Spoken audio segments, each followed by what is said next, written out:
Bueno, un feliz Santo Sábado para ustedes y las familias aquí representadas en esta mañana de Santo Sábado.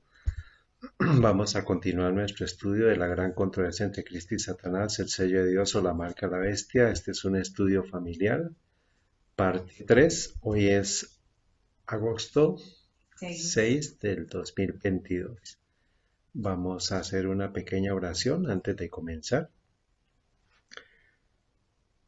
Padre Santo y Eterno, bendito Señor Dios, Creador del cielo y de la tierra, Jehová es tu santo nombre, alabado seas, bendito seas y glorificado seas por la eternidad.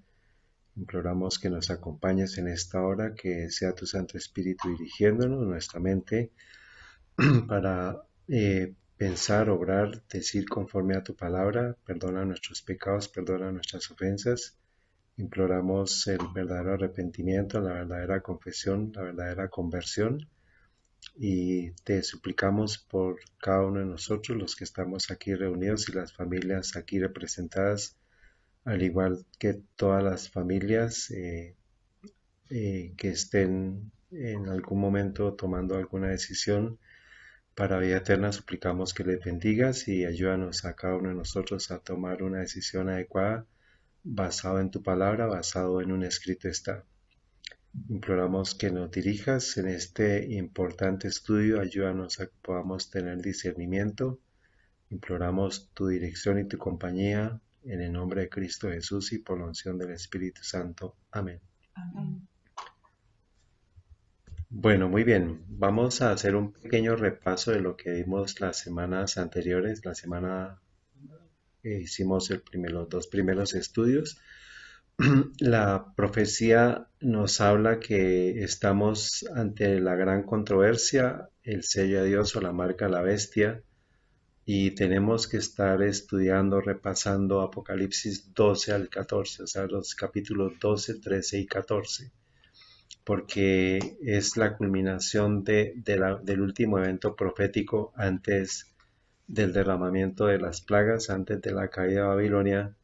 Hoy ustedes, la idea es que ustedes puedan entender y saber quién es Babilonia, qué poder representa Babilonia. Y después de eso vendrá la segunda venida de Cristo y el milenio. Y finalmente la nueva tierra y la Jerusalén celestial. Aquí están los capítulos asociados en cada una de los eventos. Esto ya está siendo montado en nuestra plataforma de YouTube y pues ustedes pueden detenerse también para poder investigar más. También, como les dije, hay un estudio muy ampliado de las 7 iglesias, los 7 sellos, las 7 trompetas, los 7 truenos y la gran controversia en un contexto global muy detallado. Este estudio, debido a que pues no tenemos todo el contexto y creo que es la primera vez que ustedes van a aproximarse a este estudio, pues solamente lo hacemos de manera puntual, pero pues es un abrebocas para la investigación personal de lo que tiene que ser el estudio de ustedes. Entonces, ese es básicamente lo que estamos haciendo, estudiando Apocalipsis 12 al 14 y los componentes de la última gran crisis.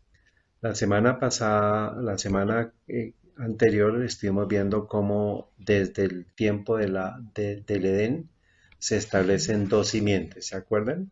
Sí. Que hay una gran controversia, una guerra, una batalla entre Cristo, sus ángeles y su simiente, y vimos que las simientes son la semilla, los hijos, que son los hijos de obediencia, los hijos de luz, versus Satanás y sus ángeles y su simiente, que son la semilla de Satanás, sus hijos, que son los hijos de desobediencia, los hijos de ira o los hijos de tinieblas, que finalmente hacen las obras del Padre de ellos, que es ¿quién?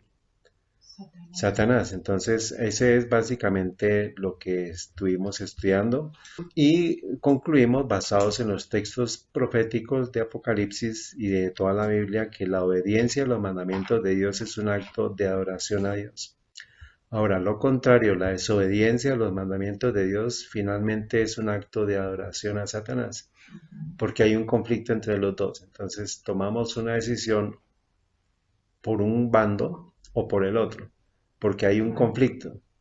Entonces, no podemos pasar como desapercibidos de este conflicto. O sea, aquí vamos a tener que tomar una decisión. No podemos decir que es que yo no voy a tomar una decisión, yo no voy a participar de ese conflicto.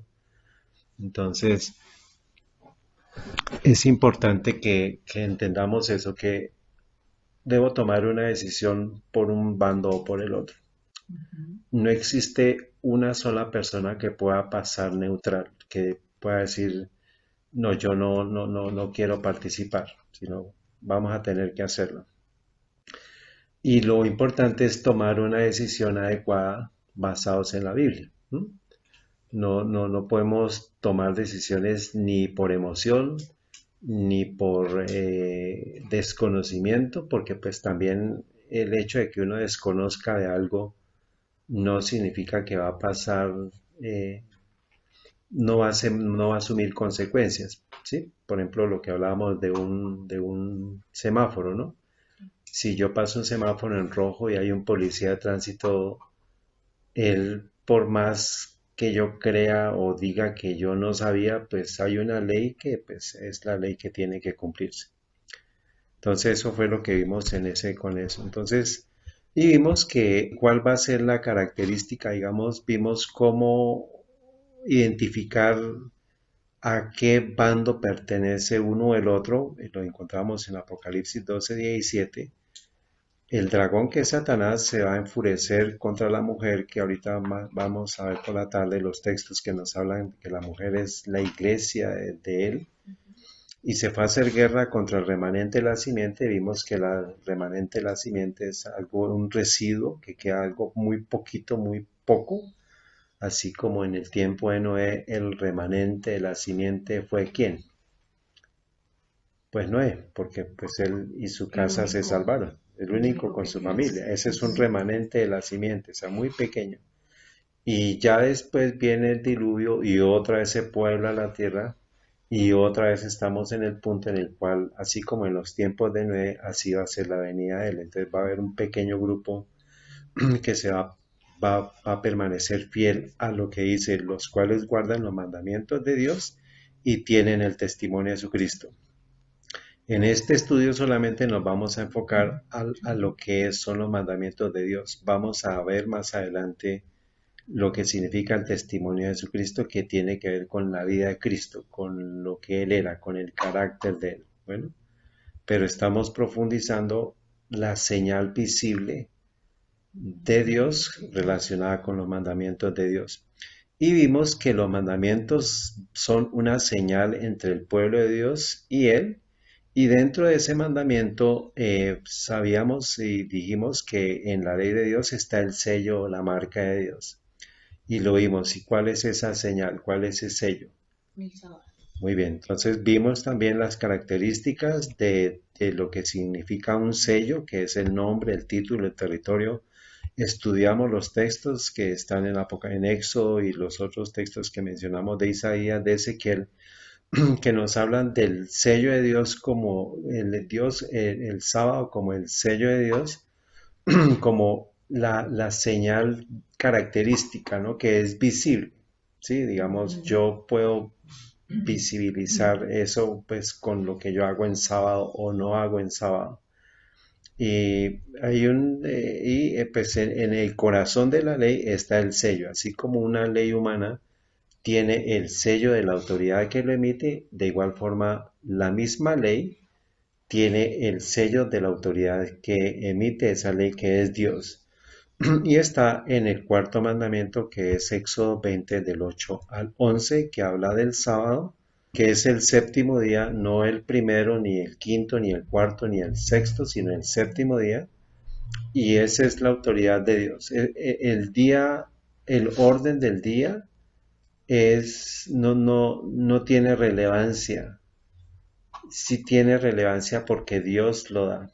Pero para mí, digamos, no importa el día, lo que importa es quién dice qué. Y en este caso Dios fue el que dijo el séptimo, o sea que yo ya me someto a esa dirección. ¿Sí me hago entender? Sí, O sea, él podría haber dicho el primer día, sí. él podría haber dicho el segundo día, y yo tengo que someterme a lo que él dice, pero como él hizo todo en 6 días, el séptimo día descansa, lo santifica y lo bendice, significa que yo me someto a la autoridad De, de él, diciendo séptimo día es el sábado. Entonces no se dejen convencer ustedes porque eso viene más adelante, incluso lo vamos a ver si alcanzamos esta tarde, que ahorita el mundo entero está siendo engañado por por este poder que lo vamos a identificar, que nos habla que el, que el séptimo día es el primer día, es el domingo. Entonces eso es algo que no tiene lógica, pero lo vamos a ver más luego. Entonces hay dos textos que quiero que la semana pasada no los incluimos dentro de todos los textos de lo que significa guardar el sábado. Lo leímos, pero quiero dejarlos registrados. Está en Isaías 56:1. Dice, así dice Jehová, guardar el derecho a hacer justicia, porque cercana está mi salvación para venir y mi justicia para ser revelada. Bienaventurado el hombre que esto hiciere y el hijo del hombre que esto abrazare, que guarda el sábado para de profanarlo y que guarda su mano de hacer el mal. Entonces, eso tiene que, la señal del sábado tiene que ver con evitar profanarlo y de hacer el mal. ¿Mm? Entonces dice, y el hijo del extranjero, lo veíamos la semana pasada, que se ha adherido a Jehová, no hable diciendo, Jehová me apartó totalmente de su pueblo, ni diga al eunuco, he aquí yo soy árbol seco, porque así dice Jehová a los eunucos que guarden mis sábados y escogieren lo que yo quiero y abrazaren mi pacto. Entonces, ¿cuál es el pacto de él? ¿Con qué se relaciona? el pacto con el sábado. Con el sábado. Yo les daré lugar en mi casa. ¿Cuál es la casa de él? Pues el El cielo. cielo, el trono de él.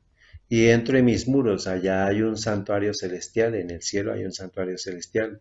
Y nombre mejor que el de hijos e hijas, nombre perpetuo les daré que nunca perecerá.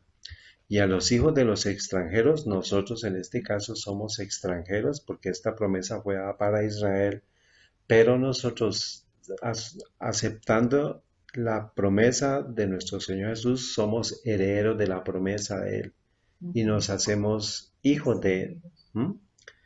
Que se adhieren a Jehová para servirle y amar en el nombre de Jehová para ser sus siervos.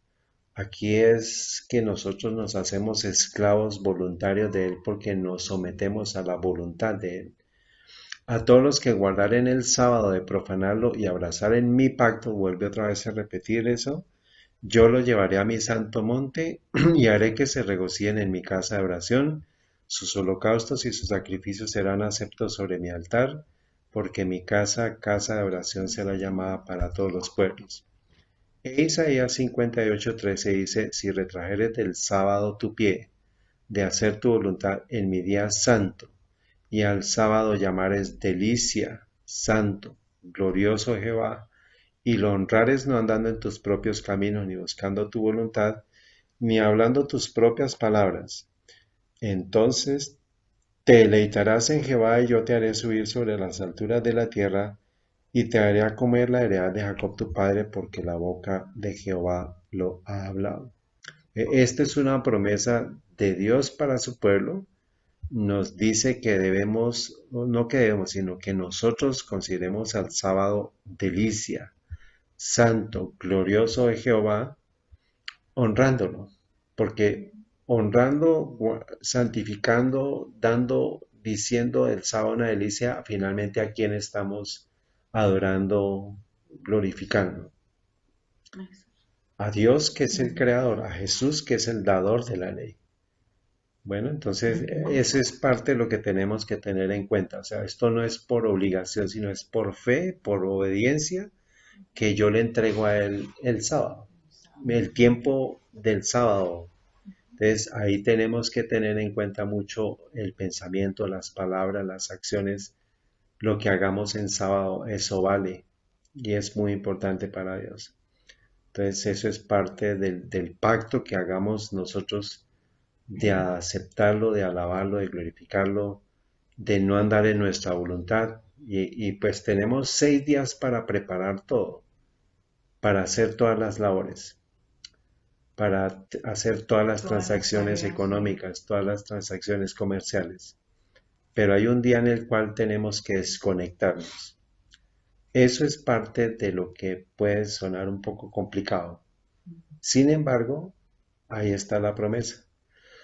Y es poner en la mano de Dios para que podamos hacerlo. Entonces, estuvimos estudiando 3 versículos, incluido el versículo 18, y hicimos varias preguntas, ¿cierto? ¿Se acuerdan de las preguntas?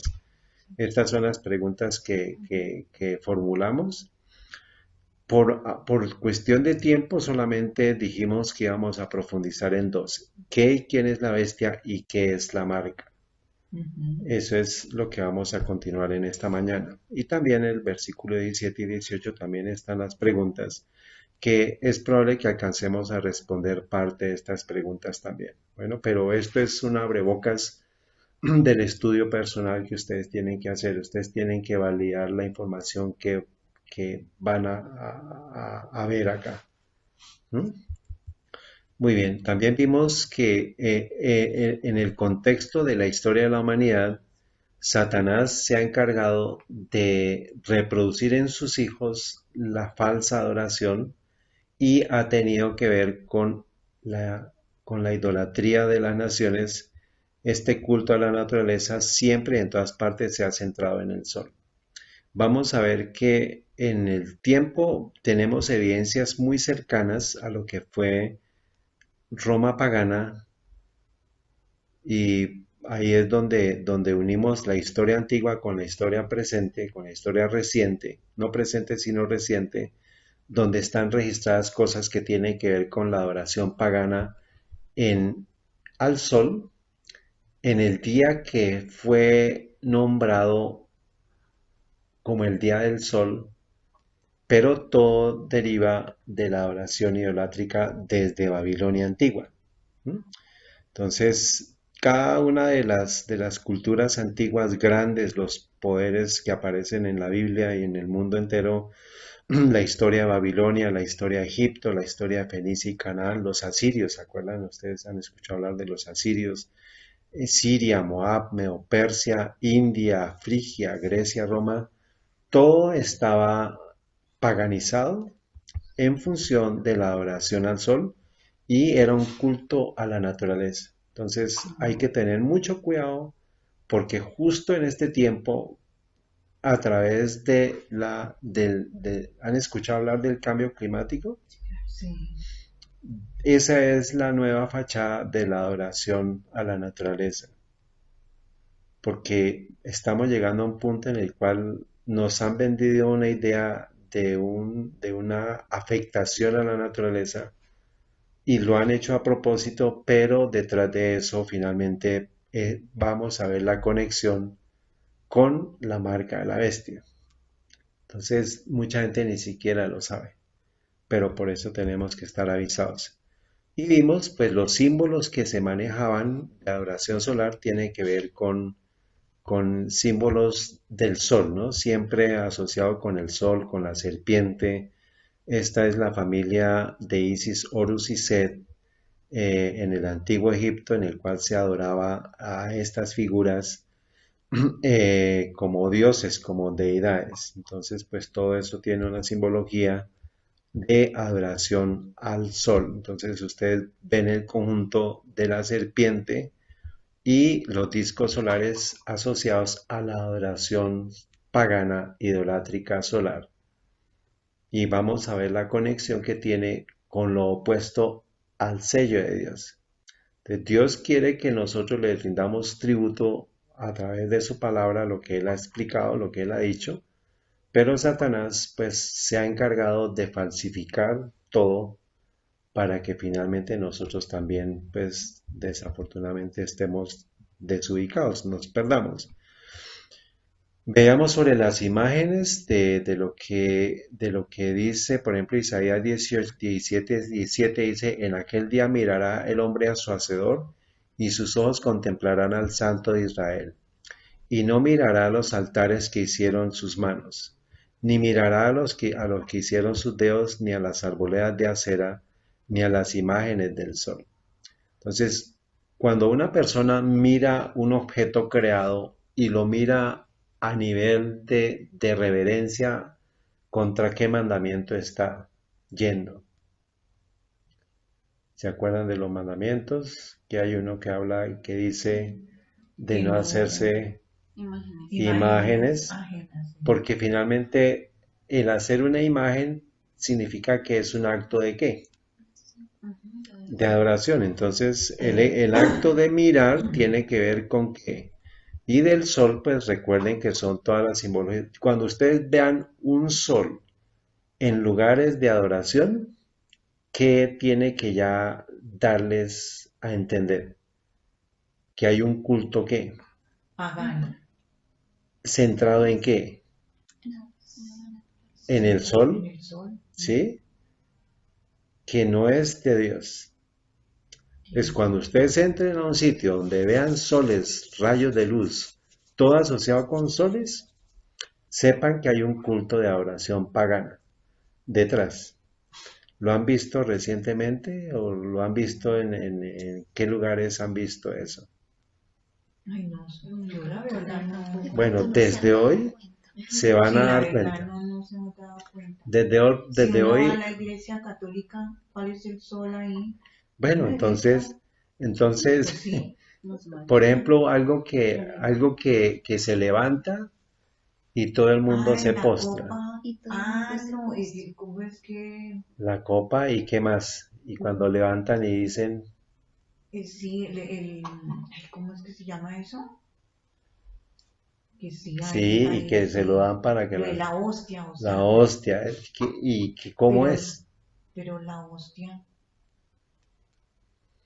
Es un símbolo. ah, Estamos viendo simbología.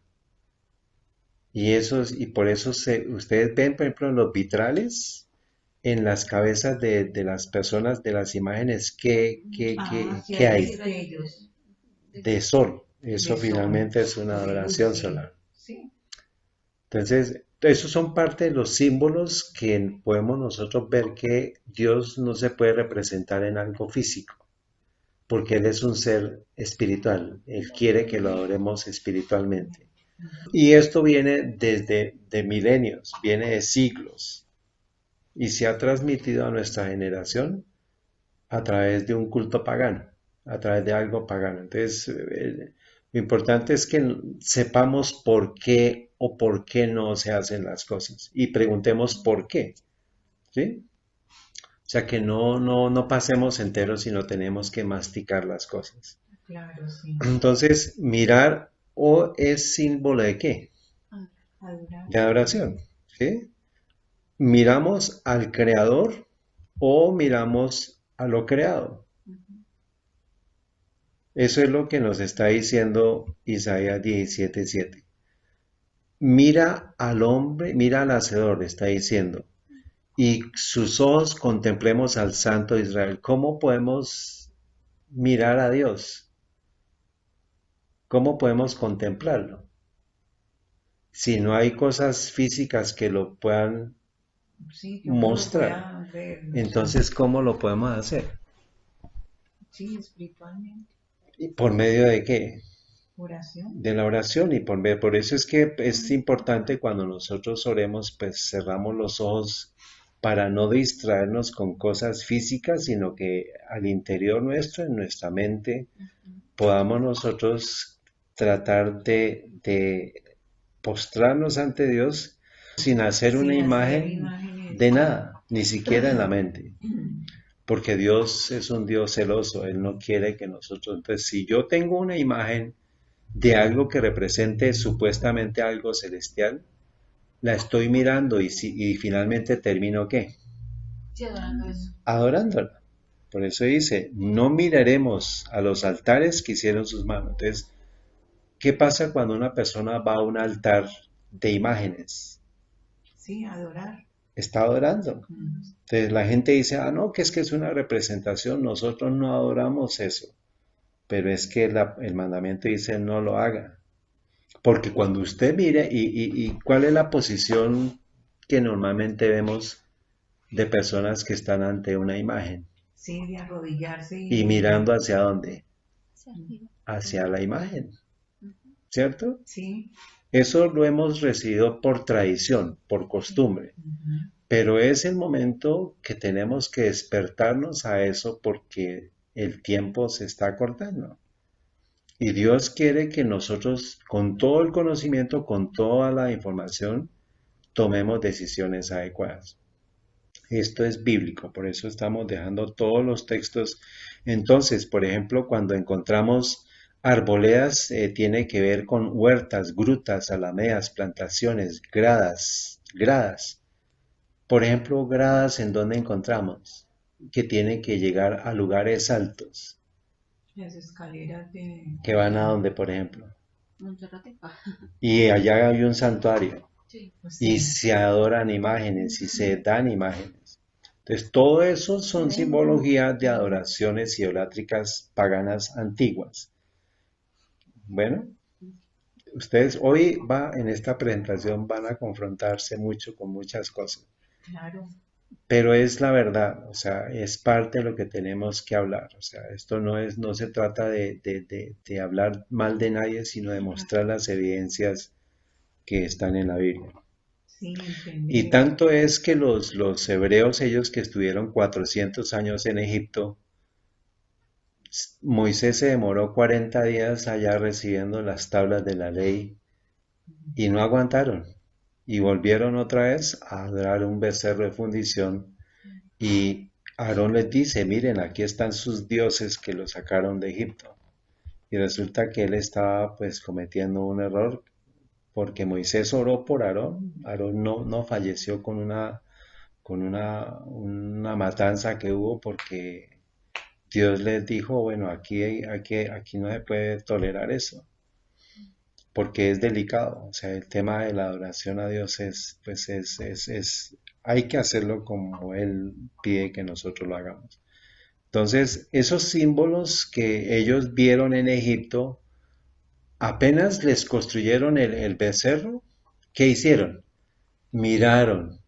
O sea que empezaron a adorar y hicieron bacanales y orgías y hicieron todo lo que hacían en Egipto. Ujú. Pero Dios los sacó de casa de servidumbre para que lo adoraran en espíritu y en verdad. Les dijo, no se hagan imágenes porque yo soy un Dios personal, un Dios real, que no está en las estatuas, que no está en ningún lado. Miremos al Hacedor, como dice Isaías. Bueno, entonces la pregunta que tenemos que hacer hoy en día, ¿quiénes son los poseedores del culto solar? O sea, ¿quiénes son los herederos, los depositarios de esa De adoración ese... solar? Porque pues ya no encontramos ni a Siria, pero sí encontramos una Babilonia espiritual. No encontramos un Egipto físico, pero sí encontramos un Egipto espiritual. Y pues todo lo que se transfirió de una cultura y generación a otra ha llegado a nuestros días porque sigue habiendo paganismo. Acuérdense que la lucha va a terminar solo cuando venga Cristo, o sea que estamos inmersos en un conflicto todavía entre la adoración verdadera y la adoración pagana. Entonces, ¿qué poder? ¿Quién es el poseedor de ese conocimiento? Y aquí encontramos una referencia en orden cronológico de las culturas y ya nosotros conocemos mucho de Grecia, ¿cierto? De Grecia, ¿qué conocemos a nivel de qué es muy famoso Grecia? ¿Por su qué?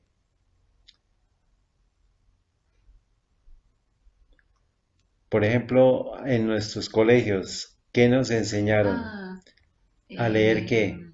Ah, sí, lo de la La filosofía. filosofía Ajá. griega.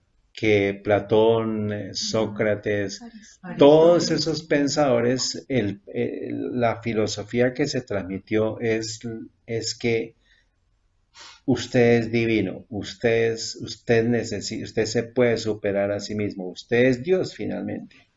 ¿Mm? Y eso se pasó a Roma pagana. Pero Roma pagana dejó de existir, digamos, Roma fue un poder grande que se partió en dos, en el Imperio Occidente y el Imperio de Oriente. Y, pues un poder terrenal recibió ese paganismo. Tenemos que saber quién es ese poder. Bueno, muy bien. Entonces, ¿en dónde encontramos la respuesta a ese poder? O sea, ¿dónde debemos encontrar la respuesta? Primero, tenemos que encontrar en la Biblia que nos mencione a Asiria. ¿La Biblia menciona a Asiria? Sí. Sí. ¿Menciona a Babilonia? Sí, ¿Menciona a Babilonia. Egipto? Claro. ¿Menciona a Fenicia? ¿Menciona a Canaán? Canaán, ¿Menciona a Siria? Siria, ¿Menciona a Moab? ¿Menciona a Persia? ¿Menciona a Persia, Grecia? Grecia, ¿Y Roma. Roma pagana la menciona? Claro, en época de Mm, Cristo la menciona. Sí. sí. Pero hay un poder que continuó con eso. Ahora, ¿será que en dónde debemos encontrar la respuesta? Si todos esos imperios fueron mencionados en la Biblia, ¿en dónde vamos a encontrar la respuesta de ese poder que continúa con el paganismo? ¿En dónde? En la Biblia. Claro, no nos salimos de la Biblia, tenemos que mantenernos en la Biblia. Ujú.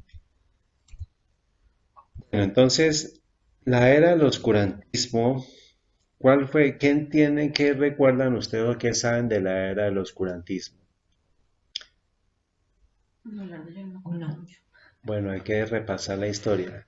No. Bueno, dice, la era del oscurantismo se remonta al siglo V y VI, años en los que se expande el cristianismo y cae el imperio romano. O sea que con el cristianismo que entró, vuelvo a leer, la era del oscurantismo se remonta al siglo, una página de historia. Bueno, aquí está la referencia. La era del oscurantismo se remonta al siglo V y VI, años en los que se expande el cristianismo y cae el imperio romano. Entonces, vimos que el imperio romano cayó. Que se dividían de Ah, sí. Ahora, ¿qué entró? ¿O cuál fue la fase que siguió? ¿O qué comenzó a expandirse? Pues ahí dice que el cristianismo. El cristianismo, o sea que con el cristianismo entró también ¿qué? El oscurantismo. Ok. Entonces, un falso cristianismo fue la introducción del oscurantismo. Dice, sucesos vinculados con el origen de este movimiento ideológico. Según varios historiadores, durante la época medieval la Iglesia se propuso abolir y suprimir todo tipo de pensamiento e ideología que no le proporcionaba beneficio alguno. ¿A qué iglesia se refiere? ¿Qué poder fue el que derivó del Imperio Romano? Por ahora no lo sabemos, pero pues tenemos que hacer esa pregunta. Y la población europea, al verse privada de cuestionar los dogmas religiosos, adoptó estas verdades reveladas, las cuales no admitían crítica, ya que al no reconocerlas serían obligadas a recapacitar o serían perseguidos hasta la muerte. Entonces, ¿qué poder, que era un poder eclesiástico con sus dogmas religiosos, comenzó a controlar la conciencia de las personas? ¿Saben? ¿Han escuchado hablar ustedes de la Inquisición, por ejemplo? Sí, pero ¿y qué empezó el catolicismo o qué? Entonces, el poder papal era el que estaba detrás de esos dogmas religiosos. Ujú. Desde el siglo V y la profecía Sexto. bíblica nos habla exactamente, por ejemplo, en qué momento iba a comenzar a regir un poder que se llama cristiano, pero por sus características, por su carácter, pues manifestaba ser hijo de Satanás y no de Dios. Entonces, dice, durante todo este periodo hubo una gran disminución demográfica debido a todo el oscurantismo eclesiástico. Entonces, dice aquí, hubo una gran disminución demográfica. ¿Qué es demografía? ¿Qué es disminución demográfica? ¿Qué entendemos? ¿Qué se disminuyó? ¿Ah? Se acaba, sí. ¿Qué? La población. La población. Dice, debido a todo el oscurantismo eclesiástico, también esta etapa fue de poco avance y con pocos descubrimientos para lo que corresponde a un periodo de 1000 años, o sea que desde el siglo V y 1000 años más, llegamos ¿a qué siglo? Al siglo XV, ¿sí? Claro. ¿Sí? Un siglo, sí, claro. Muy bien. Dice, en los cuales se podrían haber desarrollado muchos más conocimientos si la filosofía no hubiese sido esclava de la fe. En conclusión, miren, entonces se acuerdan de la filosofía que viene de Grecia, hay una mezcla con el cristianismo. Dice, en conclusión, fue una etapa de hambre, miedo y represión. Pero eso tenemos que investigar para saber quién estaba detrás, qué dogma religioso era el que estaba en ese momento impuesto. Desde el siglo V hasta el siglo XV. Pero es que vamos a ver que la historia no para ahí, sino que pues sigue todavía ese poder vigente. Entonces, ¿cuál fue el más duro golpe al oscurantismo? O sea, ¿qué pasó para que hubiera un cambio en la historia y ya no hubiera más oscurantismo? Digamos, se comenzó a despertar a las personas, se comenzó a cuestionar los dogmas religiosos, se comenzó a criticar los dogmas. ¿Debido a qué? ¿Qué sucedió en la historia de la humanidad? Porque antes se quemó la Biblia, perdón. Ajá. Antes las personas no podían tener Biblias. Ah, sí, no. No, ni siquiera en el colegio le permitían ver la No. Biblia ni Y leerla eso ni es nada. pues relativamente reciente, o sea, no es Claro. de siglos. Imagínate. Pero si nos vamos a la historia pasada, había ese tipo de represión. Pero nada es nada y además Y- estaba en latín. Y resulta que se daban las misas en latín y a espaldas de las personas. O sea, Sí. el cura no miraba a las personas, No. era de De espaldas. espaldas, sí. Entonces, ese era el vulgo, ese era el vulgo era el que recibía por instrucción, usted tiene que hacer esto y hacer esto y pensar esto. Entonces, ¿qué hizo que la gente empezara a cuestionar los dogmas religiosos, las ideologías, los procedimientos, y se comenzó a dar un despertar espiritual basado en qué o por qué se dio eso? Pues la lectura de la Biblia. Muy bien, la lectura de la Biblia, pero es contrario a la oscuridad. La luz. La luz, sí. La luz, entonces, ¿qué se dio? Entonces, Salmo 119, 105 dice, lámpara es a mis pies tu palabra y lumbrera mi camino. ¿Investigaron sobre la mitad de la Biblia? No, Cecita. Investiguen. El Salmo 119 nos dijiste, ¿no? Y el versículo 105 es la mitad de la Biblia. Entonces, ¿qué nos dice? Lámpara es a mis pies tu palabra y lumbrera a mi camino. Entonces, el periodo del oscurantismo significa que no hubo acceso a ¿qué? A la A Biblia. la Biblia. Ujú. Pero hubo un evento, hubo algo que se dio que revolucionó la propagación de la Biblia. ¿Y cuál fue ese evento? ¿O qué se descubrió? La Presión, sí, la Gutenberg. Estoy Gutenberg, muy bien, la imprenta. ¿En dónde sucedió eso? En Alemania. Pero entonces, debido a eso, digamos, el libro de la Gran Controversia es un libro muy importante porque le da muchos contextos históricos. En la página 56 dice, en el siglo XIII se estableció la más terrible de las maquinaciones del papado, la Inquisición, el príncipe de las tinieblas, que es ¿quién? Pues Satanás. Satanás obró de acuerdo con los jefes de la jerarquía Papá. papal. En sus concilios secretos, Satanás y sus ángeles gobernaron los espíritus de los hombres perversos. ¿Se acuerdan de los colorcitos de la simiente y de Satanás y sus ángeles? Mientras que invisible acampaba entre ellos un ángel de Dios, que llevaba apunte de sus malvados decretos y escribía la historia de hechos por demás horrorosos para ser presentados a la vista de los hombres. Babilonia la Grande fue embriagada de la sangre de los santos. Los cuerpos mutilados de millones de mártires clamaban a Dios venganza contra aquel poder apóstata. Eso es parte de lo que tenemos que conocer de la historia. Leamos la Inquisición. ¿Qué hacía la Inquisición? ¿A quién llamaban hereje? Y acuérdense que Satanás va a hacer guerra contra quiénes. Contra los que guardan los mandamientos de Dios y tienen el testimonio de Jesucristo. Entonces, una vida consagrada, una vida honrada, ya era una marca para ser atacado. Ujú.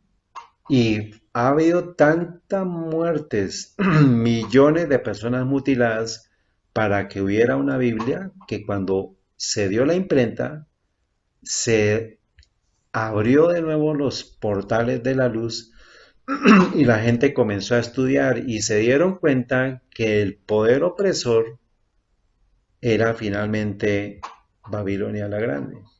¿Mm? Entonces, mártires prominentes, ustedes pueden buscar la historia de John Wycliffe, Juan Hus, Tyndale, Jerónimo, Latimer, Kramer, Ridley, Rogers, Hooper, todos ellos fueron personas que ayudaron a que hubiera qué, hubiera luz, pero pagaron ese esfuerzo con Ese sus precio. vidas. Entonces, la Biblia dice con relación a la imprenta, lo que hizo la imprenta, dice, la invención de la imprenta golpe al oscurantismo religioso. Entonces, ¿qué fue lo que golpeó? La imprenta, pero específicamente, ¿qué libro? La Biblia. Hasta la aparición de la imprenta, dice, a mediados del siglo XV, por eso es que duró 1000 años de oscurantismo, desde el siglo V hasta el siglo XV, y aparece la imprenta. Los pocos ejemplares escritos que existían en todo Occidente eran los manuscritos de temática básicamente religiosa que se conservaban en las bibliotecas de los monasterios, o sea que los únicos que tenían acceso a esa información eran quienes, los monjes. Ustedes han escuchado una película que se llama El nombre de la rosa, es de esa época.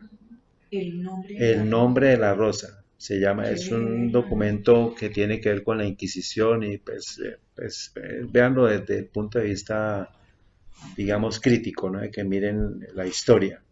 Dice, nadie salvo las máximas autoridades religiosas. ¿Y cuáles eran las autoridades religiosas que estaban gobernando? El Papa. El sistema papal. Sí. Tenía acceso al contenido de estos manuscritos. Incluso el libro por excelencia, la Biblia, solo era asequible a los hombres de la iglesia que eran los únicos que sabían leer el latín o el griego o simplemente leer.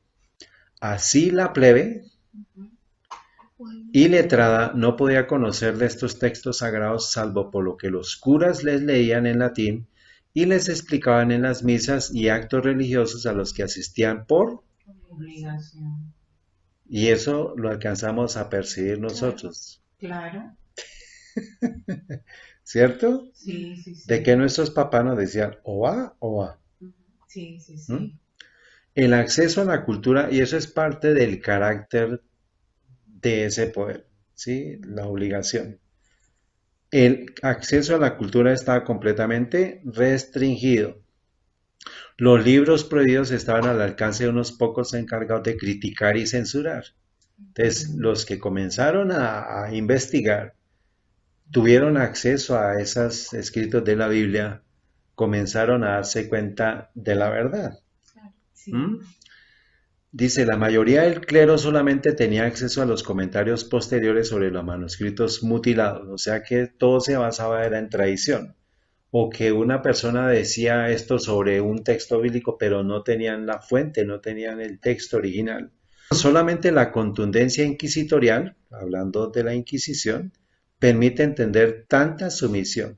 Entonces, eso era que la Inquisición fue terrible, que una persona, por ejemplo, le expropiaban sus bienes y alguien, por ejemplo, quería quedarse con un bien de una persona, la señalaba como un hereje y le decía, mire, ojo porque esta persona, y levantaban falsos testimonios para que las personas perdieran sus posesiones. La Inquisición los investigaba, Sí.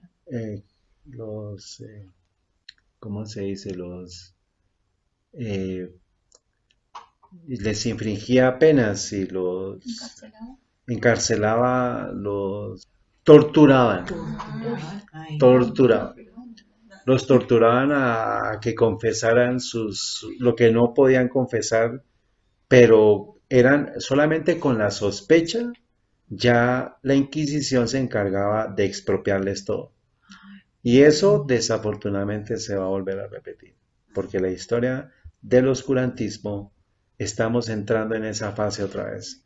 Cuando hay un resurgimiento de este poder otra vez, supuestamente sale de la oscuridad este poder y va a poner a todo el mundo bajo la oscuridad otra vez. Dice, en tal contexto llegó la imprenta, que permitía crear miles de copias de un libro y acceder a cualquier texto religioso profano cuando no directamente herético. Lo que parecía imposible años atrás ahora está al alcance de cualquiera. ¡Qué peligro, qué riesgo para el dogmatismo!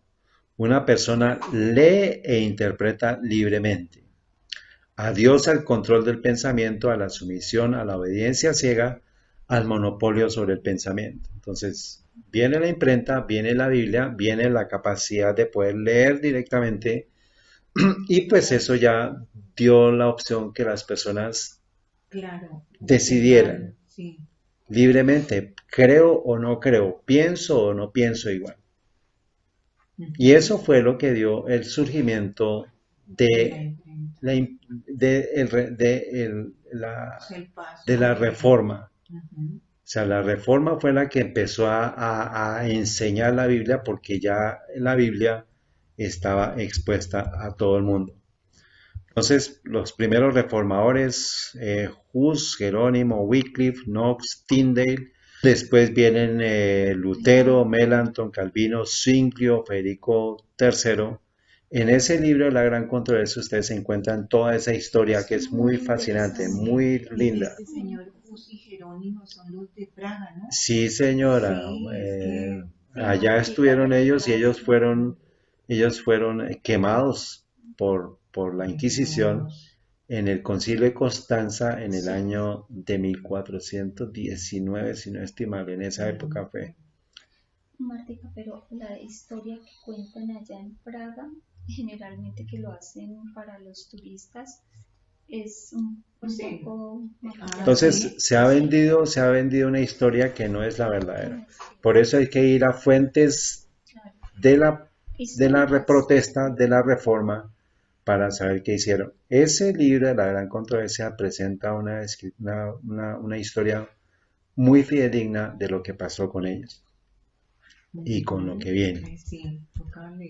Entonces, Apocalipsis 12:17, entonces el dragón se enfureció contra la mujer y se fue a hacer guerra contra el remanente, la simiente de ella, los cuales guardan los mandamientos de Dios y tienen el testimonio de Jesucristo. Entonces, pongámonos un libro para protegernos de la ignorancia. Acuérdense que aquí está, Jules lo confirmó, los primeros el capítulo 1, que es la tarea pendiente, te explica el por qué las mujeres en cinta iban a lamentar.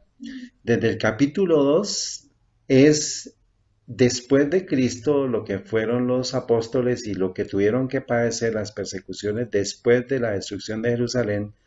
Desde el capítulo 2 hasta el capítulo 15 habla del progreso de la verdad de la Biblia, cómo a través de diferentes pueblos, por ejemplo los valdenses, los albigenses, los hugonotes, se comenzó a preservar la Biblia de generación en generación. O sea, así como Satanás tiene su simiente, Dios también tiene su simiente de fieles que comenzaron a transcribir la Biblia y por medio de esa, por ejemplo, los valdenses, ellos tomaron los textos originales de los apóstoles, transcribieron textos bíblicos y los conservaban, y por eso es que Satanás no pudo tener control absoluto del mundo porque se mantuvo la Biblia en sus originales. Pero esos pueblos fueron perseguidos por ese poder papal. Primero fueron, en la época de Roma pagana, hubo 10 persecuciones cristianas, eso lo dice la Biblia en Apocalipsis sobre las persecuciones que hubo a los cristianos, y después ya fueron por medio de Roma pagana, los emperadores romanos, hubo 10 persecuciones. Y después viene ya Roma papal, que pues es la depositaria de ese paganismo, y siguen las persecuciones al pueblo de Dios, que guarda los mandamientos de Dios y tiene el testimonio de Jesucristo. Y ese libro le da a ustedes toda la historia. Entonces vienen los valdenses, el lucero de la Reforma, que es Lutero, Wycliffe, luego viene Hus Jerónimo, los héroes de la Edad Media. Luego viene Lutero, todo lo que pasó con él, y él, por eso es que Alemania es tan bendecida, porque fue la depositaria de la verdad bíblica cuando salió a la luz. Por eso es que Alemania es una bendición, todavía tiene la bendición por todo lo que se hizo de la Reforma. Luego sigue progresos de la Reforma en Alemania, la protesta de los príncipes, la reforma en Francia, el despertar en España, los Países Bajos y Escandinavia, y la verdad progresa en Inglaterra. Entonces son 13 capítulos llenos de historia, llenos de información, para que nosotros sepamos por qué hubo la Inquisición y por qué ahí está representado que Satanás se llenó de ira contra la simiente de Dios, contra el remanente, porque pues los que morían en un pueblo era un terror la Inquisición. Por eso hay que leer la historia para que sepamos eso. Entonces, ¿qué poder fue revelado por medio del estudio de las profecías de la Biblia? ¿Qué poder fue revelado? Por medio del estudio de la Biblia, ¿qué poder se identificó? ¿Qué poder salió a la luz? El poder de la luz, o sea, pero ¿Se descubrió a quién? ¿Se identificó a quién? a Dios. Sí, pero había un poder que estaba queriendo ocultar su existencia, y por eso ocultaron la Biblia y por eso quisieron destruir la Biblia. Pero ¿qué poder? Cuando uno estudia la Biblia, estudia las profecías, encuentra ese poder. Se desenmascara, más hubiera podido colocar más bien, ¿qué poder fue desenmascarado? El poder pagano. El poder pagano de adoración solar, pero vestido de un manto de cristianismo. De cristianismo, sí. Entonces, aquí hay una serie de, por ahora esto es solamente para que ustedes tengan la referencia, diccionario resumido de términos proféticos. Entonces el lino blanco significa la justicia, están los textos aquí asociados. Bueno, entonces por cuestión de tiempo no voy a leerlos, pero pues están todos los textos. Trompeta son vientos, perdón, trompeta o vientos está asociado con juicio. Prostitución significa idolatría, pero idolatría espiritual. Aguas o mares significa naciones o multitudes. Mujer significa iglesia, están los textos. Sión es la ciudad de Dios. Bestia es un reino. Cuerno también es un reino o un rey. La roca es Jesús, están los textos. Y pues aquí hay unos textos adicionales para que ustedes sepan quién es la roca. Monte o montaña es un reino. Monte de Jehová o de Sión es la ciudad de Dios. Y aquí están los textos asociados. Bueno, entonces es un pequeño resumen de significados bíblicos de cosas que vamos a ver ahorita. Bueno, entonces esta es una página en internet. Si tú quieres, puedes mirar si reconoce ese código QR para saber si todavía está vigente esta página.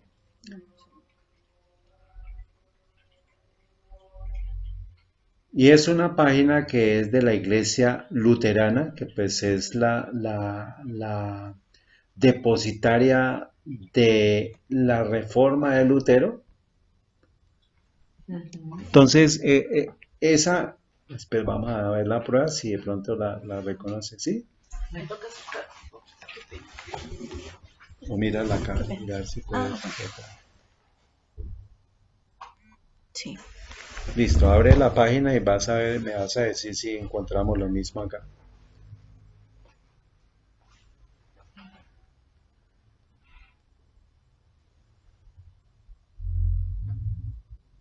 Reforma Anticristo PDF. Sí, correcto.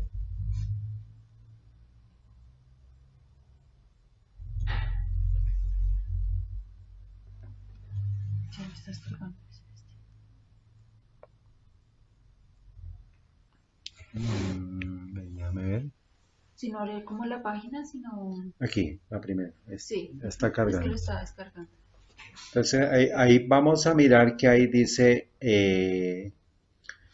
aparece aquí, ustedes pueden ir a esta página y aquí aparece la interpretación del anticristo de la Reforma.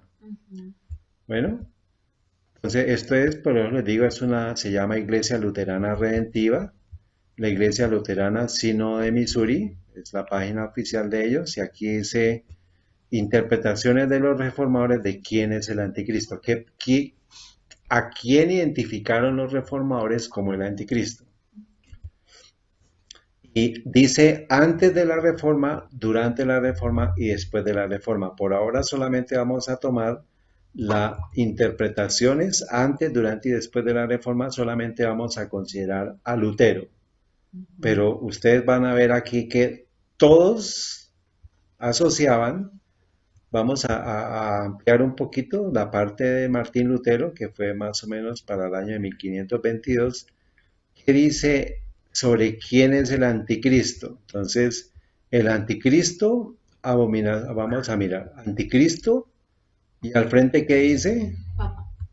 Es el Papa. Entonces, yo aquí voy a anotar los textos de la Biblia donde aparece la palabra anticristo, donde está asociado el anticristo con este poder que es el mismo. Abominación de desolación. ¿Quién es la abominación de desolación? Papado. El papado. Muy bien. Los textos, Daniel 11:31, Daniel 12:11, Mateo 24:15. El cuerno pequeño. ¿Quién es el cuerno pequeño? Roma. Roma. Textos, Daniel 7:8, Daniel 7:11, Daniel 7:20, Daniel 7:21 y Daniel 8:9. Esto es Roma. El hombre de pecado. Papado también. El papado, segunda de Tesalonicenses 2:3. La primera bestia de Apocalipsis 13, porque en Apocalipsis 13 aparecen dos bestias, la bestia que sube del mar y la bestia que sube de la tierra. ¿Qué significa mar? Multitudes. Es multitud. Gente, multitudes. Muy bien, entonces eso lo vamos a explicar un poquito.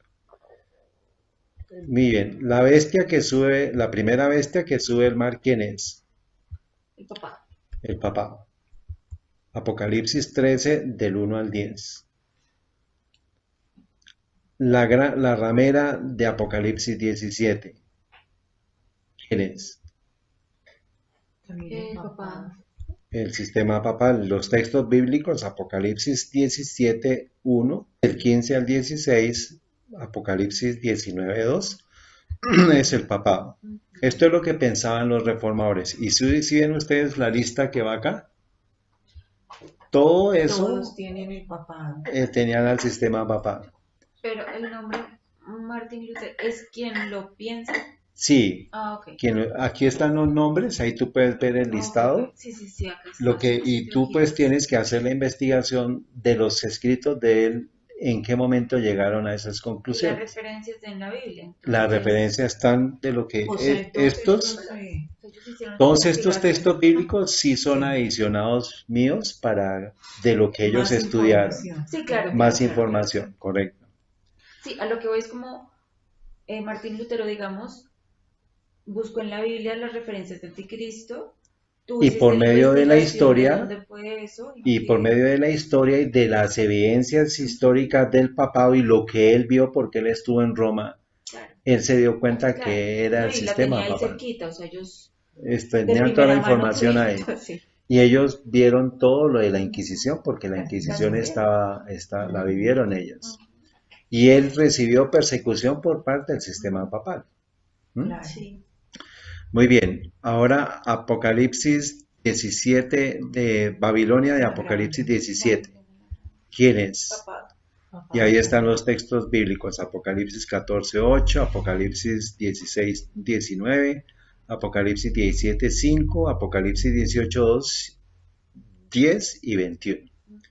¿Listo? Entonces, mi tarea es poderles dar a ustedes los documentos, los textos, para que ustedes los busquen Sí. y comiencen ustedes a hacer la investigación personal. ¿Está bien? Sí, señor. Muy bien. Entonces, ¿ya abriste? ¿Se abrió el documento? Sí, 7 paginitas. Y dice en la casilla de la derecha, donde dice la interpretación, todos hablan del papado, ¿cierto? Antes, durante y después de la Sí, reforma. la iglesia. Todo, ¿sí? Entonces, eso lo descubrieron ellos porque la Biblia les estuvo disponible y ellos empezaron a investigar y a sacar esas conclusiones. Entonces, por ejemplo, nosotros estamos presentando esta información porque ya tenemos todo ese conocimiento y pues en cierto modo es fácil para nosotros, pero pues la tarea es para cada uno de nosotros que podamos investigar, que podamos estudiar. Muy bien. Entonces, ¿cómo llegaron los reformadores a esa conclusión? Leyendo la Biblia. Claro, leyendo la Biblia. Entonces, yo les voy a presentar las conclusiones y los estudios a nivel personal, basado en los símbolos, basados en lo que dice la profecía bíblica, porque todo esto es un rompecabezas. ¿Está bien? Entonces, Dios nos da el discernimiento, Dios nos da el tiempo, la capacidad para poder estudiar. Eso es de cada uno. O sea, tenemos y entender. Entonces, pues, el que haya, por ejemplo, así como Martín Lutero nos ayuda a entender quién era el anticristo, quién era la bestia, quién era el cuerno pequeño, pues nosotros ya tenemos facilidad para entender, pues, esas cosas, pero también la tarea es de parte nuestra. Entonces, Daniel y Apocalipsis son dos libros muy importantes en la Biblia. Y esos libros necesitamos estudiarlos muy cuidadosamente. Por ahora, este es un resumen de lo que la historia nos dice, de lo que está escrito en el libro histórico de Daniel y en el libro profético de Apocalipsis. Pero son libros tan maravillosos que nos despliegan toda la historia de la humanidad, de manera que nosotros no nos dejemos confundir. Entonces, ellos estudiando las profecías de Daniel, estudiando las profecías de Apocalipsis, se dieron cuenta que ese poder era Roma. Entonces, Tarea es que esto les va a quedar a ustedes como base, pero aquí yo estoy haciendo un sumo comprimido Sí. de toda la Biblia, de todas las profecías. No de toda la Biblia, sino de la última evento profético. Ujú. Entonces, como un abrebocas para el estudio personal de ustedes. Cualquier duda, cualquier apoyo, cualquier cosa, pues estamos dispuestos a poder Clase darla. profunda, claro. Pero pues Y hay es que fácil hacerlo. poder ver imágenes, poder ver símbolos, porque de esa manera la misma Biblia se explica a sí misma. Claro. Entonces, comenzamos con Daniel 2, que es un sueño que tiene Nabucodonosor, y por medio de un sueño de la imagen de un hombre, Dios le revela a Nabucodonosor la historia de la humanidad desde él hasta la segunda venida de Cristo. Y le describe que iba a haber unos imperios y los describe en forma de metales, en forma de metales. Entonces, Daniel 2 es el sueño de un rey cuya interpretación la da Daniel. Daniel. Sí, recuerdo que sí. Y ese sueño es que él ve una imagen, ¿sí? Y tenía la cabeza de oro, De aquí oro. están los textos asociados con cada uno, y Daniel le dice, oh rey, tú eres esa cabeza, y es Nabucodonosor el que tiene el sueño y es del imperio babilónico. Dice, y después de ti vendrán otros reinos inferiores a ti. Así como la plata es inferior al oro, pues Medo-Persia fue inferior a Babilonia, y luego viene Grecia, que es el vientre y los muslos de bronce, que es Grecia.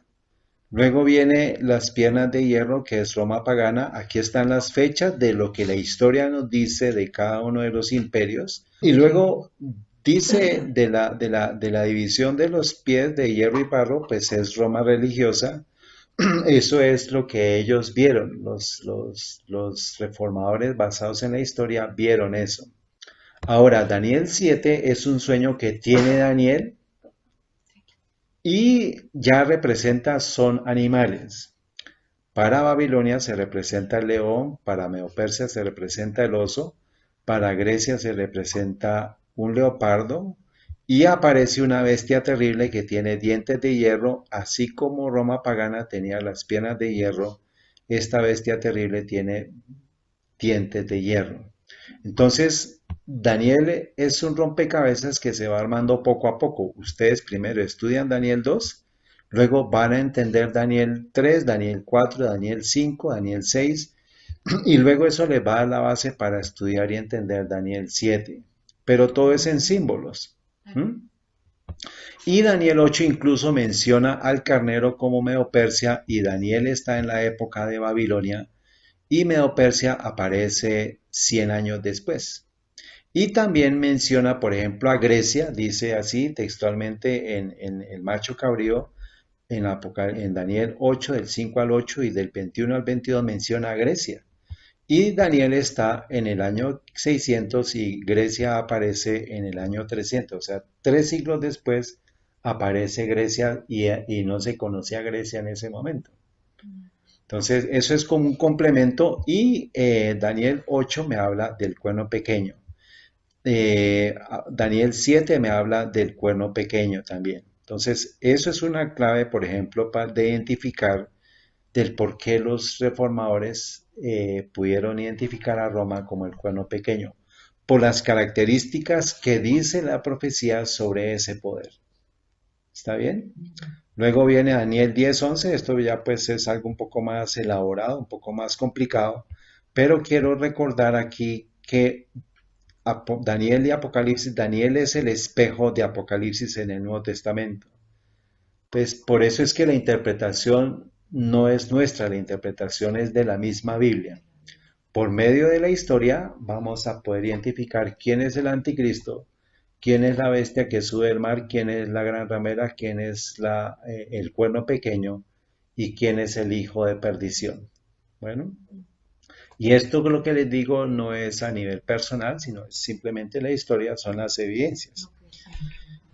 Apocalipsis 13 lo vamos a ver más adelante, lo menciona como una bestia con 10 cuernos y 7 cabezas y pues Juan, que está en el Imperio Romano, ve al leopardo, al oso, al león y al dragón, y el dragón le dio su poder, le dio su trono y su autoridad, y aquí es donde nosotros vamos a poder identificar, ustedes hicieron una pregunta sobre quién, sobre la imagen de quién recibe el poder.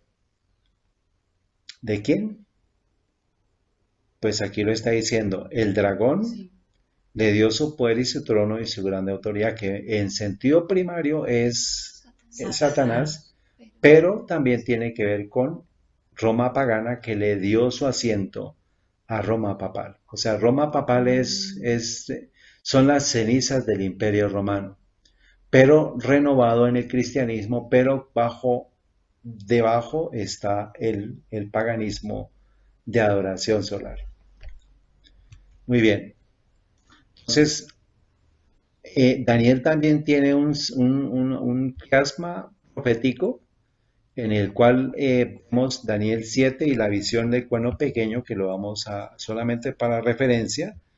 La introducción de las 4 bestias está en los versículos 1 al 3, que es la descripción de Babilonia, Medo-Persia, Grecia y Roma pagana, en los primeros 3 versículos. Luego viene la descripción de las 3 bestias, que es Babilonia, Medo-Persia y Grecia.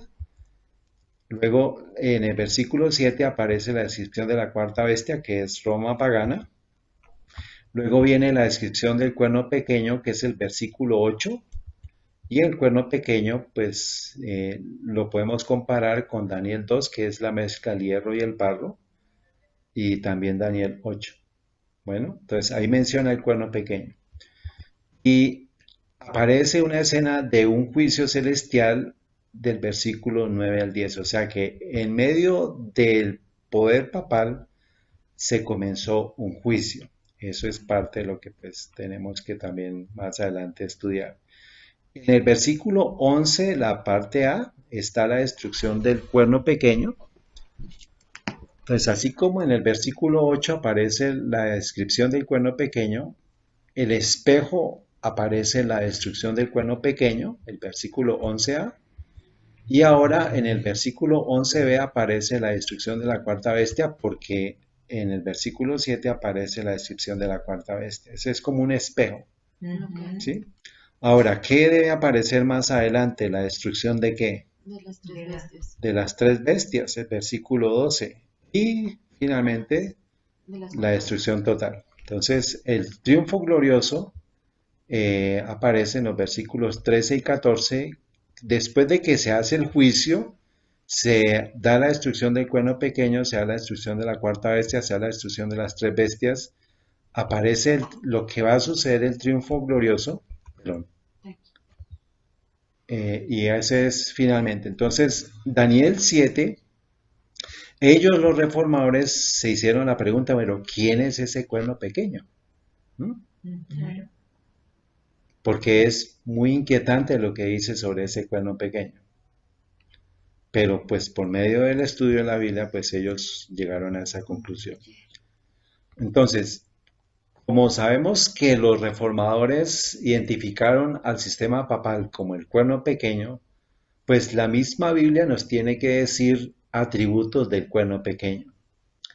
Y hay 12 atributos bíblicos del cuerno pequeño. Entonces, si ven que estamos yendo de un poquito menos a un poquito más, ¿sí? Sí. Porque de eso se trata. O sea, aquí no podemos quedarnos con la superficialidad porque no hay tiempo para perder.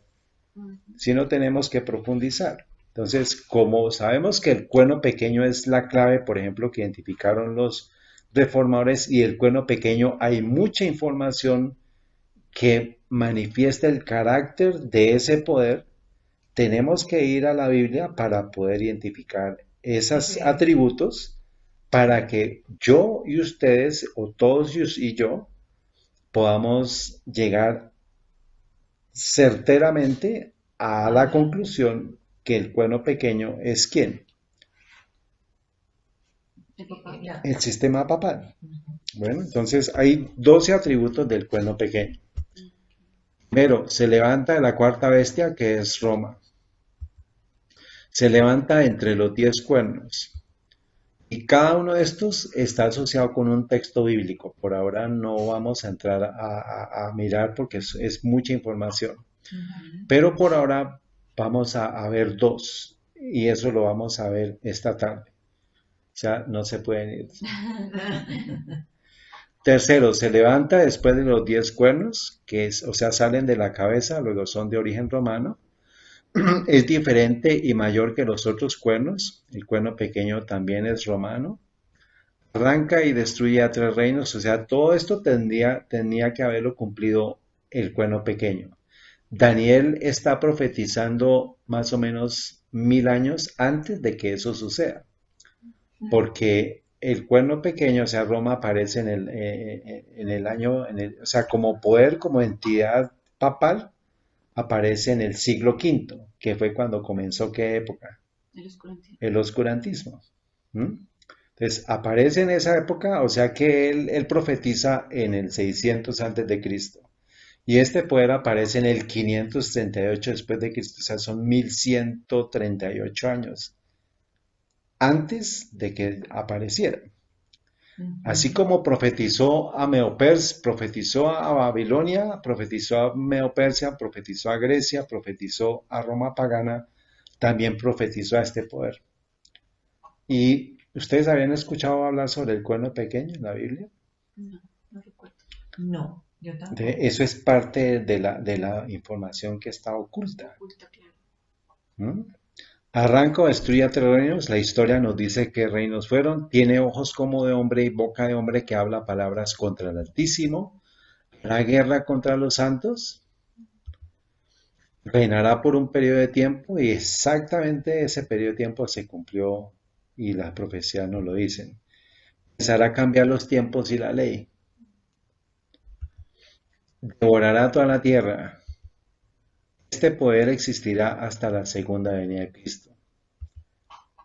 Su reino será quitado al fin de los tiempos. Entonces, solo existe un reino sobre la tierra en el que se cumplen en su totalidad los 12 atributos bíblicos del cuerno pequeño. Algo muy importante, no puede haber que se pierda o que se omita un solo de los 12.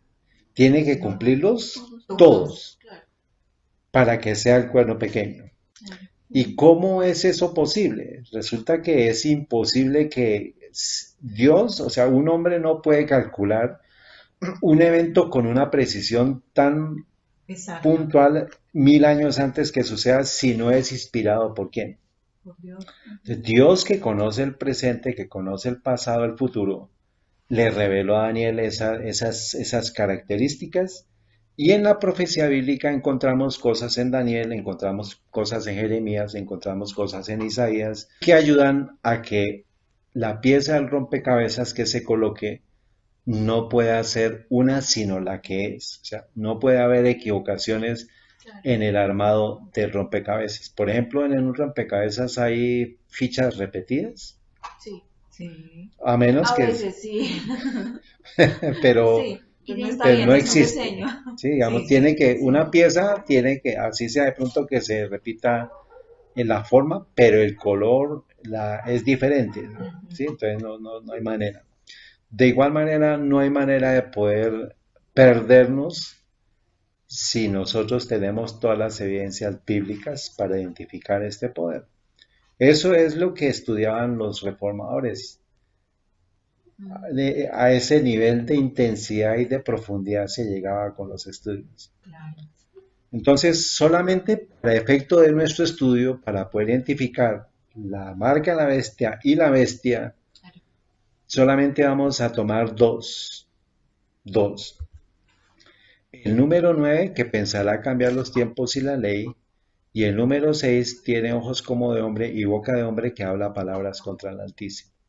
Entonces, esto es la base, por eso les digo, este estudio es, Gigante. no puedo yo dárselos Sí, en un solo hoy, en un solo día, momento. porque como dijo nuestro Señor Jesús, tengo tantas cosas que decirles, pero ustedes no las pueden soportar. Entonces, nosotros tenemos que ir paso a paso a medida que pues estudiamos para poder también hacer que se digiera Lo por que parte hemos de lo que se visto, estudia. Entonces, este es el contexto para poder llegar a responder las preguntas que hicimos sobre Apocalipsis 13, del 15 al 17, sobre quién es la bestia, o quién es quién es la bestia y qué es la marca de la De la bestia. bestia, sí. Eso es acordémonos, ya tenemos una pista que los reformadores decían que la primera bestia, Apocalipsis 13, del 1 al 10, era quién, o es quién, de lo que dice El la Papa. bestia. el sistema papal. Sí, sí, sí. Bueno, Ujú. entonces tiene que ver con lo que el sistema papal ha hecho. Vamos a entender por qué tiene ojos como de hombre y boca de hombre. Vamos a entender por qué habla palabras contra el Altísimo. Vamos a ver por qué pensó cambiar los tiempos y la ley. Y acordémonos que el conflicto es contra los que guardan los mandamientos de Dios y tienen el testimonio de Jesucristo. Y aquí se resume en cierta forma lo que es ese texto del otro lado. Entonces, los hijos de Dios guardan los mandamientos de Dios. Este poder pensó cambiar los tiempos y la ley. Y el texto de Apocalipsis nos dice que tienen también el testimonio de Jesucristo. Y resulta que este texto me dice, tiene ojos como de hombre y boca de hombre, que habla palabras contra el Altísimo, o sea que tiene un carácter de hombre, De hombre. pero que va en contra del Del Altísimo. Altísimo. ¿Mm? Muy bien, entonces tiene unos atributos de un carácter que no es de Dios porque va en contra de Dios y va en contra de la ley, que es exactamente lo mismo que dice Apocalipsis 12:17, de que el dragón se enfureció contra los que guardan los mandamientos de Dios y tienen el testimonio de Jesucristo. Entonces este es un poder cuyo testimonio es falso, va en contra del Altísimo y va en contra de la ley de Dios. Bueno, entonces vamos a dejar hasta acá. Sí, pero ahí Juli tenía la pregunta. Vamos a tomar un descanso, pero hay una pregunta. Sí, tío, sí, realmente los papas o bueno, estos sacerdotes realmente saben o se dejaron enceguecer o no sé, ellos cómo toman la decisión, si digamos que esto está en la Biblia y ellos la estudian y la leen. Ellos casi no. Esta tarde vamos a estudiar un texto bíblico, pero te puedo decir basado en lo que está escrito en la Biblia, que hay un punto de toma de decisión, ¿sí? Claro. O sea, yo en algún punto debo saber qué es verdad. No hay opción de ser ignorante. Ujú. O puede ser que haya ignorancia, pero eso no excusa el acto mismo, ¿sí? Claro. Entonces, por ejemplo, hay un texto en la Biblia, solamente te voy a leer, eso lo vamos a citar esta tarde. Mateo 15:6 dice, así habéis invalidado el mandamiento de Dios por vuestra traición. Entonces, en la historia de cualquier persona que estudia la Biblia y que lo confronta y que comienza a hablar sobre la Biblia, y de lado está la tradición, y la tradición me dice, no haga esto, sino váyase por este lado. Entonces, ahí está la decisión de la persona para saber hacia qué camino se va. O sigo yo la Biblia, o sigo la Tradicional. tradición. O le obedezco a Dios. Entonces, o le obedezco a Dios o le obedezco a los hombres. Entonces, esa decisión finalmente la toma La Cada uno. la persona. Y ya sean sacerdotes, ya sean obispos, sean arzobispos o el Papa, tienen una cuenta con Dios, así Sí, como claro, nosotros así como también. nosotros. Ujú. Y lo importante es que yo me confronte con la Biblia y mucha gente, los reformadores, ¿de dónde salieron? ¿De dónde eran? Pues, Eran sacerdotes, ¿de dónde? No, sí. de la Iglesia Católica. Sí, Pero por medio del estudio de la Biblia les llegó el momento de la decisión Claro. y tomaron la decisión adecuada de decir, no, un momentico, yo no puedo seguir acá creyendo, sí. o seguir enseñando estas cosas. Ujú. Entonces, lo maravilloso de Dios, Jules, es que así como se establece un juicio, Dios es un Dios misericordioso que es personal. Él tiene el asunto contigo, con Martica, con todos, con cada uno de nosotros. Y Él nos muestra su amor pacientemente, nos quiere mostrar su misericordia hasta que nosotros finalmente tomemos una decisión. Con amor eterno Y lo te ha amado. importante, Dice la palabra de Dios, con amor eterno te he amado y por lo tanto, te he extendido mi mi misericordia. misericordia. Ujú. Entonces, llega un punto en la vida de cada uno de nosotros que decimos, bueno, ¿qué camino sigo? ¿La Biblia o la tradición? Claro. ¿Mm? Y eso está llegando justo en este momento a nuestra familia. Sí. O sea, empieza el cuestionamiento, ¿sigo ¿Qué esto no por es? tradición o sigo esto porque me dice la Biblia? Y la tarea es que las cosas que de pronto yo no entienda a nivel bueno, ¿y qué piensan estos grupos? ¿Qué piensa este? ¿Qué piensa el otro? Eso es tarea de Dios. Sí, cada quien. ¿Sí? Y eso es la misericordia de Dios que Él con cada uno ha de verse. Entonces, pues lo importante es eso, que sepamos que Dios es un Dios justo y Él, vamos a ver sorpresa, Jules, en el cielo. Un sacerdote, un cura, un ateo, un Papa. budista, un hinduista, Sí. que supieron en su momento la verdad y tomaron una decisión adecuada. Por ejemplo, en la Biblia encontramos a alguien muy famoso que es Pablo.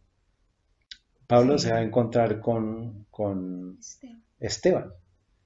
Y Esteban fue apedreado por Pablo, digamos, por orden de Pablo, Con el y con el beneplácito y con la autorización de Pablo, y le traen a los pies de Pablo las vestiduras de Esteban, como un símbolo de que él era la autoridad en ese momento ahí.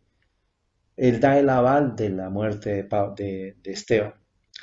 Y resulta que Pablo, nuestro Señor, lo usa, Esteban es apedreado y a raíz de ese apedreamiento en Pablo comenzó a darse la lucha. el cambio, la lucha, la confrontación. El conflicto. Traición versus palabra de Dios, traición versus palabra de Dios. Hasta que llega a un encuentro con nuestro Señor Jesús y nuestro Señor le dice, Pablo, ¿por qué me persigues? Y Pablo llega a ser el evangelista más fuerte que hay. De todos los apóstoles, él fue el que más obra evangélica hizo. Pues claro, cada uno en su forma, pero Escribió pues Pablo muchísimo. expandió a los gentiles el evangelio y Esteban está muerto. Ahora, cuando venga la resurrección, Esteban va a ser resucitado primero, que la Biblia lo dice, ambos, porque ambos están muertos. Pero imagínense ustedes que se encuentren Pablo y Esteban en el cielo. ¿Usted qué hace aquí? Claro. Esteban te va a decir. ¿Y Esteban quién era, Cecita? O sea, Un seguidor amado de nuestro Señor Jesús. y ahí Maravilloso. fue que Apedrearon. Por decir la verdad. Por decir la verdad de lo que habían hecho los judíos en Cristo, de que ellos fueron los que asesinaron a Cristo. Y lo apedrearon y vio a Esteban, ve el trono de Dios, ve a Jesús sentado, lo veo que se para. Ve a Jesús sentado a la diestra del Padre, pero como símbolo del poder de Dios, Dios le permite en visión ver, se abren los portales del cielo y Esteban está aquí en la tierra, pero ve los portales del cielo y resplandece el rostro de Esteban y los fariseos se llenaron de odio y de ira y lo que hicieron fue matarlo. Sí, Y Pablo estaba ahí. el Sanedrín. Y ahora se encuentran en el cielo los dos por la misericordia de Cristo. ¿Usted qué hace aquí? Le va a decir. Entonces hay muchas sorpresas. Hay tres tipos de sorpresas, ¿no? Que nosotros nos encontremos allá. Mm. Que nosotros no encontremos a los que esperábamos y que encontremos a los que no esperábamos encontrar. Entonces, pero hay un punto de una decisión para responderte la pregunta, ya finalizando, es eso. Llega un momento de una toma de decisión. ¿Sigo a Dios o sigo al hombre? ¿Sigo lo que está escrito en la Biblia o sigo la tradición? Y ahí ya hay una luz en la conciencia de las personas para tomar una decisión. Sí, claro. Sí, qué chévere. ¿Está claro? De verdad. Bueno, vamos a orar. Sí. Padre Santo y Eterno, bendito Señor Dios, Creador del cielo y de la tierra, Jehová es tu santo nombre, alabado seas, bendito seas y glorificado seas por la eternidad. Te damos gracias, bondadoso Señor, por la oportunidad que nos das de abrir tu palabra, de abrir la historia y conforme a tu misericordia que podamos tomar una decisión para la vida eterna. Acompáñanos, dirígenos en el nombre de Cristo Jesús, que podamos seguir en este estudio y todo para honra y gloria a tu nombre. En el nombre de Cristo Jesús y por la unción del Espíritu Santo. Amén. Amén. Amén.